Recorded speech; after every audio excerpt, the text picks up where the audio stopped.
Okay, hello guys. Good morning. So, may problem tayo dito. Addition ng fraction. So, add 2/3 plus 4/9. So, ito na ngayon yung gamit ng LCM. Yung denominator na 3 tsaka 9, hahanapan natin ng LCM, yung 3 tsaka 9. Yung denominator lang ang hinahanapan ng LCM, which is yun na yung magiging LCT.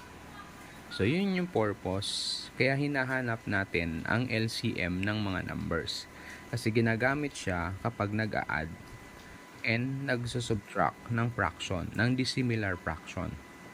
So, in this case, addition siya ng 2/3 tsaka 4/9. So, LCM ng 3 tsaka 9 is 9. So, re-review nyo yung knowledge nyo, yung pinag-aralan nyo sa LCM. So, ang LCM ng 3 tsaka 9 is 9. Right? So, ang denominator na nila is 9. So, gagawin natin silang similar fraction, which is parehas ang denominator. Kasi we are not allowed to add kapag hindi parehas ang denominator. So, parehas na siya. Ngayon, paano natin siya 2/3 is equivalent to what fraction wherein ang denominator is 9. So, ganito yan. Yung 9, i-divide ng 3, ita-times sa 2. So, 9 divided by 3 is 3 times 2 is 6. Yan na yung lumabas na bagong konsepto naman.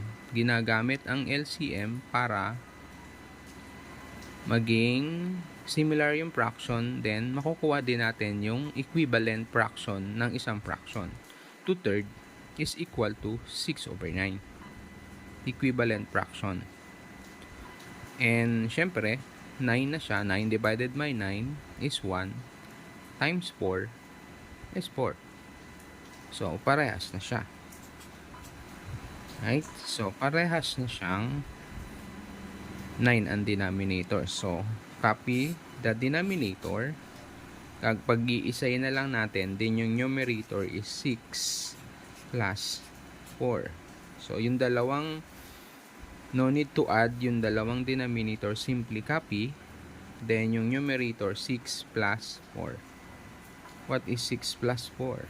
That is 10/9. Usually, ito na yung sagot. Kasi, lowest term na siya. That is already, the fraction is already in simplest form, and the numerator and the denominator are relatively prime na. And pwede din naman siyang gawin siyang mixed fractions. That is, sa 9, sa 10, ilang 9? Isa.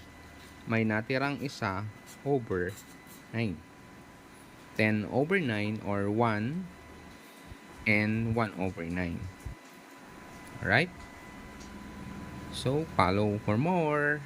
Thank you so much.